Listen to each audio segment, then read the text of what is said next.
بہت سے نوجوان ایک عمر ہوتی ہے جس میں نفسانی اور حیوانی جذبات ان کو بہت ستاتے، اور ان میں سے بہت سے سمجھدار نوجوان اپنی اس حالت سے پریشان بھی رہتے، لیکن انہیں سلیقہ نہیں سیکھا ہوتا اپنے جذبات پر کنٹرول کرنے کا۔ ان میں سے جتنے نوجوانوں کو ذرا فکر مندی نصیب ہو جاتی ہے، وہ تنہائیوں میں اپنی راز کھولتے ہیں اور وہ بتاتے ہیں کہ میں اس بری عادت میں مبتلا ہوں۔ اور بعض بری عادتیں تو وہ ہیں کہ جن کو بتانے کی بھی کوئی ضرورت نہیں ہوتی، ان کی نحوست اور ان کے مضر اثرات انسان کے چہرے پر صاف نظر آتے۔ ابھی چند دنوں پہلے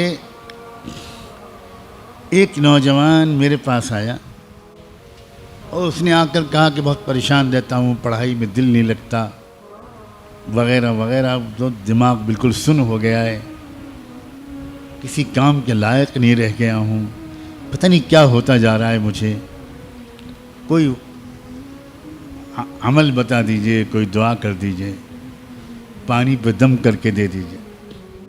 اب وہ بیچارہ کھل کے نہیں بتا پا رہا تھا، اور علامتیں بالکل صاف تھیں کہ یہ بیچارہ نوجوان یہ اپنی انرجی کو، اپنی طاقت کو یہ تنہائی میں اپنے ہاتھ سے ضائع کرتا ہے،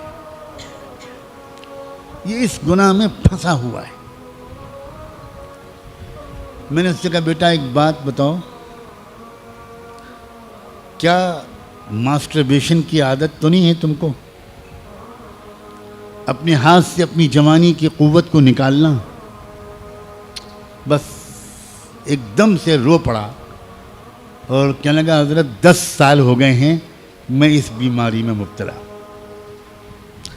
میں نے کہا بیٹا اپنے اوپر رحم کرو، اپنے اوپر رحم کرو، سوچو تمہاری صحت کتنی خراب ہو رہی،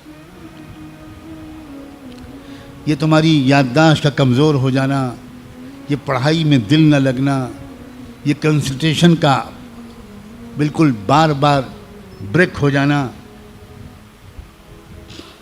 سستی، کاہلی، نوجوانی کی اس عمر میں بدن میں کمزوری، یہ کسی سحر جادو چکر کی وجہ سے نہیں ہے، یہ صرف اس عادت کی وجہ سے۔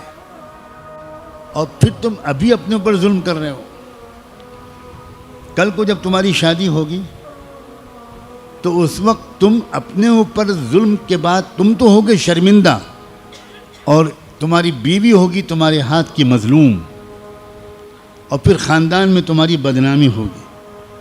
وہ بیوی 2-4 مہینے انتظار کرنے کے بعد اپنے گھر میں شکایت کرے گی کہ یہ شوہر میرے لائق نہیں۔ چھٹکارا دلوائیے اس کو۔ شروع میں ماں باپ اپنی بیٹی کو سمجھائیں گے، مگر کب تک؟ اس کے بعد بات کھلے گی، دونوں خاندانوں میں بات پہنچے گی، تم اپنے گھر میں بھی منہ دکھانے کے لائق نہیں رہو گے۔ شروع میں کچھ دن تک تمہارے ماں باپ تمہارا ساتھ دیں گے، کہیں گے کہ یہ بالکل جھوٹا الزام ہے اور غلط ہے، اور ہم پولیس میں رپورٹ کر، یہ سب تماشا ہوگا۔ بالآخر ڈاکٹر حکیم کے پاس جاؤ گے اور وہ تصدیق کر دیں گے کہ بالکل صحیح بات ہے، یہ لڑکا اپنی بیوی کے لائق نہیں ہے۔ تم اس زندگی کو جہنم بنا رہے ہو بیٹا، اپنے اوپر ظلم کر رہے ہو، اور یہ تو تم ابھی تم بھگت رہے ہو سزا، اور مرنے کے بعد کیا ہوگا؟ اللہ اس نوجوان کو ہمیشہ کے لیے محفوظ کر دے اور سب کو محفوظ کر دے۔ اس نے پھوٹ کے رونے لگا، اس نے کہا نہ میں پانی پہ دم کراؤں گا، نہ دعا و تعویذ کے لیے کہوں گا، آپ مجھے ترکیب بتائیے کہ میں اس سے کیسے اپنے کو بچاؤں۔ میں نے کہا بہت آسان ترکیب، بہت آسان ترکیب۔ دیکھو، خیال دماغ میں آئے گا، خیالات کے آنے کو شروع میں روکا نہیں جا سکتا، بالکل آئے گا۔ اب تو تم اتنے زمانے سے عادی ہو گئے ہو، لیکن خیال کو عمل میں تبدیل ہونے سے روک لینا یہ تمہارے اختیار میں۔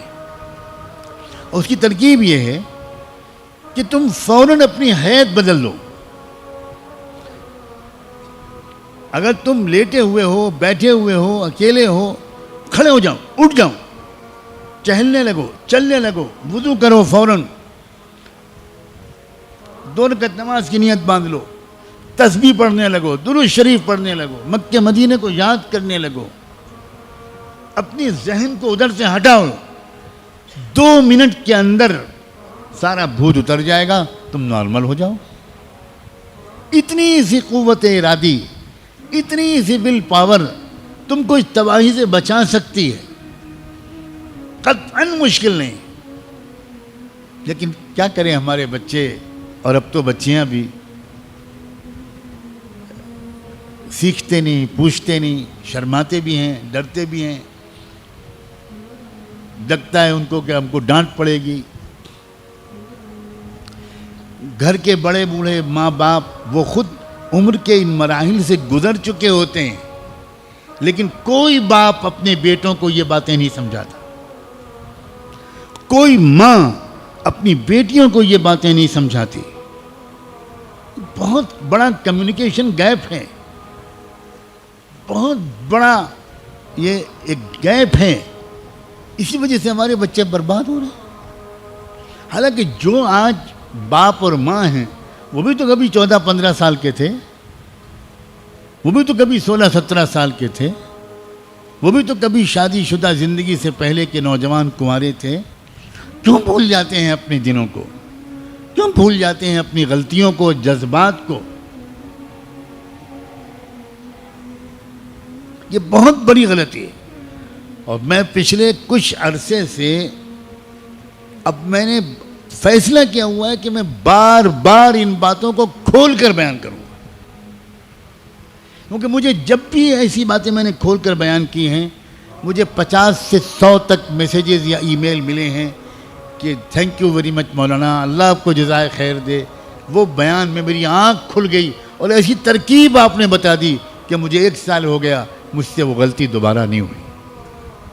اس کا مطلب یہ ہوا کہ ہمارے عزیز نوجوان بچے یہ ہمارے جگر کے ٹکڑے ہیں بھائی، یہ ہماری امت کا مستقبل ہے، یہ قیمتی لوگ ہیں. ان کو ذرا سے مشورہ دے دیا جائے پیار سے، اور مزید اللہ توفیق دے تو ان کے لیے دعا مانگ دی جائے تنہائی میں. کیا پتہ اللہ تعالیٰ ان کو ہمت دے دے اور وہ بہت آسانی کے ساتھ اس دلدل سے نکل آئیں. جن لوگوں کا روحانی پہلو مضبوط رہتا ہے وہ بہت آسانی سے اپنے جذبات کو قابو میں کر لیتے. انہیں تو اتنا عمل بھی نہیں کرنا پڑتا جتنا میں نے بتایا. جیسے ہی کوئی خیال ان کے دل میں آتا ہے وہ ایک دم سے استغفر اللہ پڑھتے ہیں، لا حول ولا قوت الا باللہ پڑھتے ہیں. حضرت یوسف علیہ السلام نے کیا کیا تھا؟ بھاگے تھے اور کہا تھا معاذ اللہ. اتنا ہی تو کہا تھا، معاذ اللہ، اللہ بچا لیجیے مجھے. بھاگے بھی اور دعا بھی مانگی. یہ بہت اہم اشارات ہیں. نقل مکانی، اس جگہ سے ہٹ جانا، پوزیشن کو چینج کر دینا، یہ سب روحانی قسم کی تدبیریں ہیں جن سے انسان بڑی آسانی کے ساتھ نفس اور شیطان کے حملوں سے بچ سکتا ہے.